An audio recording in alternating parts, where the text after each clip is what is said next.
बाबा बागेश्वर पर अखिलेश यादव ने बयान दे दिया है। जरा वो बता दूं कि बाबा बागेश्वर मेरे यहां पर एक फ्री कथा कर रहे हैं। वो अपने बयान पर कायम है 50 लाख वाले, और वो कह रहे हैं मेरे यहां पर एक फ्री कथा कर दे बाबा बागेश्वर।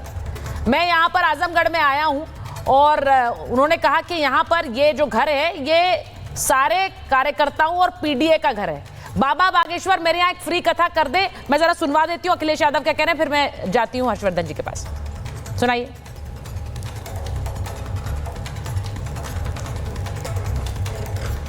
तो मैं जरा बता देती हूँ कि ये जो बयान आ रहा है इस वक्त अखिलेश यादव का, वो कह रहे हैं कि रामायण मेला अयोध्या में, चित्रकूट में कहीं भी होता है, इनको फ्री कथा करवानी चाहिए और आपकी चुटिया कट जाएगी तो आपको कैसा लगेगा, इसीलिए मैंने वहां बुलाकर सम्मानित किया है। हर समाजवादी मनुवादी समाज नहीं स्वीकार कर सकता। अब मैं एक बार हर्षवर्धन जी आपके पास आ रही हूं। ये बिल्कुल सही है, किसी के साथ भी इस तरह की घटना होना सही नहीं कि उनके साथ ऐसा व्यवहार हो, चोटी काटी जाए या फिर पीटा जाए, लेकिन वहां ब्राह्मण कथावाचक भी पीट दिया गया। मेरा सवाल यह है कि दर्द एक तरफा क्यों है? यादवों का सम्मान की स्क्रिप्ट लिखी गई या फिर ब्राह्मणों के प्रति एक नफरत की भी स्क्रिप्ट उसमें साथ में लिख दी गई?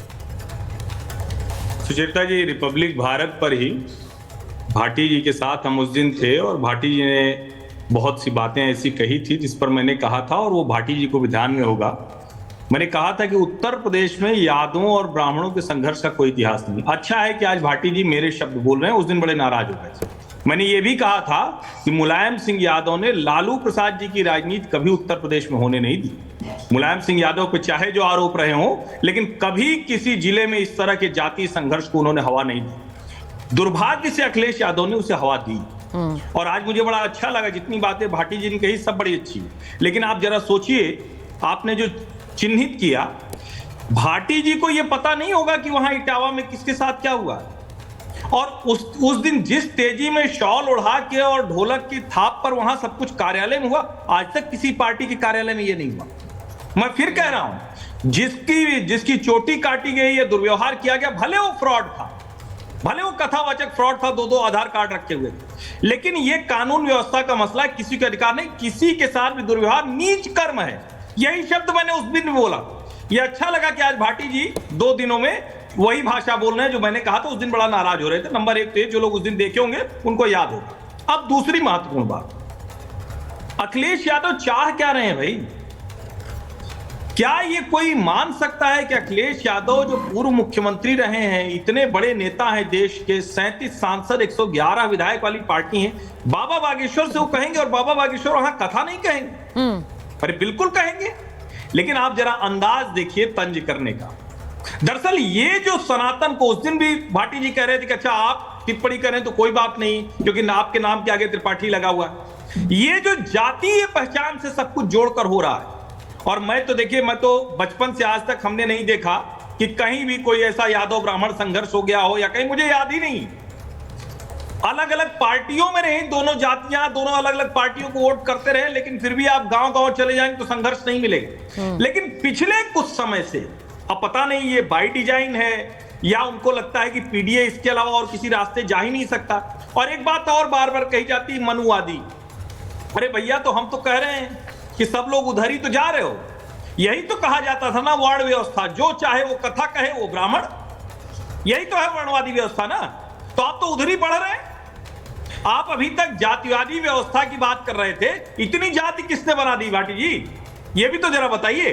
और अगर बन गई तो ये तो संविधान में, लोकतंत्र में जो लिखा हुआ है, जो सर्टिफिकेट बनता है उसके आधार पर सब है। लेकिन इस तरह से लड़ाना और इस तरह का तंज करना, क्योंकि बाबा बागेश्वर एक सनातनी है, एक हिंदू धर्म गुरु हैं, कथा करते हैं, तो आप तंज करके कहेंगे अच्छा हमारे यहां जरा कथा कर दें, मैं ये मान ही नहीं सकता। बाबा बागेश्वर को अखिलेश यादव बुलाएंगे तुरंत जाएंगे। और कोई भी कथावाचक अपनी उसकी जो एक प्रतिष्ठा होती है उससे तय होती है। लेकिन देखिए, कल मुझे ध्यान में है, संभवतः कल ही की डिबेट में मनीष जी ने कहा था, जो भाजपा के प्रवक्ता, उन्होंने कहा कि अखिलेश यादव जानबूझकर करा रहे। एसटी हसन ने कल कहा आतंकवादी, आज रविदास मेहरोत्रा कह रहे हैं कि भाजपा के लोग आतंकवादी हैं। क्या ये कोई भी कहे, और मैं तो कहूंगा कोई समाजवादी पार्टी को भी कहे कि आतंकवादी तो गलत है, लेकिन इस तरह की बातें जब होती है, जाति के नाम पर हमला, जाति के नाम पर संघर्ष, और जो मुजफ्फरनगर के उस ढाबे का सच सामने आया, उसके बाद तो खुल के बोलिए भाई। हमें जिस दिन हमको लगेगा हम छिपा के अगर अतीकुर रहमान जी से हमें बात करनी पड़े तो मेरे लिए शर्म से डूब मर जाने जैसा होगा, और मैं मानता हूं कि ऐसा ही अतीकुर रहमान जी। नहीं, पर ये कौन डिसाइड करता है? देखिए, मेरा सवाल ये है, ये कौन डिसाइड करता है कि ये वाला विरोध प्रदर्शन गुस्से में है और दूसरा वाला विरोध जो है वो स्पॉन्सर्ड है, प्रायोजित है? ये कैसे पता चलता है? अब मैं मलूक जी आपसे पूछ रही हूँ, समाजवादी पार्टी कह रही है, आप भाटी जी यहाँ बैठे हुए हैं, वो कह रहे हैं, मैं आ रही हूँ भाटी जी, जरा एक बार मलूक जी के पास चली जाऊँ। मलूक जी वो कह रहे हैं कि ये तो प्रायोजित लोग हैं जो काले झंडे दिखा रहे हैं अखिलेश यादव को आजमगढ़ में, और मेरी दिलचस्पी इस बात में नहीं है। देखिए, हर नेता का विरोध होता है, अलग अलग जगहों पर होता है, ऐसा नहीं है कि आज अखिलेश जी का और किसी और नेता का भी हो, सबका होता है। लेकिन ये जो प्रायोजित वाली बात कही है, क्या ये मानकर चले कि कोई गुस्सा नहीं है ब्राह्मणों में? या फिर जैसे मैंने खबर चलाई, बिहार में एक गांव में ब्राह्मणों को बैन कर दिया, यहाँ पूजा नहीं करेंगे, वहीं दूसरी तरफ ब्राह्मण कथावाचक की पिटाई कर दी गई, और ये यादव समुदाय द्वारा हुई। तो समाज में गुस्सा तो इससे बढ़ ही रहा है, इसको शांत कौन करेगा? सब बढ़ावा ही देंगे। ये समझना पड़ेगा आने वाले चुनाव, राजनीतिक परिप्रेक्ष्य।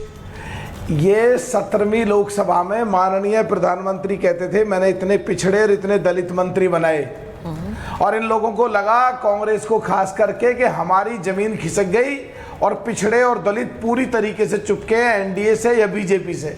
तो इसमें डर करके इन्होंने, राहुल गांधी जी ने खास करके जाति जनगणना की बात, और ये कि जब मैं छोटा था प्रधानमंत्री कार्यालय जाता था, मेरी दादी प्रधानमंत्री थी, मेरे पिताजी प्रधानमंत्री थे, मनमोहन सिंह प्रधानमंत्री थे, तो पिछड़े और दलितों के साथ न्याय नहीं हुआ। वहां से शुरुआत हो रही है इस चीज की। तो अब अगर जातीय जनगणना की बात है, वो माननीय प्रधानमंत्री जी ने डिक्लेयर कर दी, सरकार ने डिक्लेयर करी, इन्हें लगा फिर गड़बड़ है। तो क्या असलियत में ये है, इस लड़ाई को लड़ने से या इसको बढ़ावा देने से पहले ये समझना पड़ेगा, सो कॉल्ड इंडिया गठबंधन की सबसे बड़ी पार्टी कांग्रेस जो खुद एडमिट कर चुकी है, तो क्या इंडिया गठबंधन के दूसरे लोग कांग्रेस से ये कहेंगे कि पूरे देश में रैलियां कर करके पहले कांग्रेस माफी मांगे कि हमने पिछड़ों के और दलितों के साथ अन्याय करा है? खुद राहुल गांधी जी कहते हैं 60 साल शोषण हुआ, उनकी वोट ले ली, उन्हें कुछ दिया नहीं, और उसी वजह से शायद वो नाम रखा गया जो नकली। कहीं ना कहीं इसमें कांग्रेस गुनाहगार है। या तो ये कांग्रेस से पूरे देश में रैलियां कर करके माफी मंगवाए, या फिर कांग्रेस से कहें कि भाई हम तुम्हारे साथ नहीं है, तुम अलग जाओ हमसे। रहेंगे भी कांग्रेस के साथ। कांग्रेस ने शोषण भी करा, कांग्रेस ने पिछड़ों की वोट भी ली, कांग्रेस ने दलितों की वोट भी ली, खुद राहुल गांधी जी एडमिट कर चुके हैं।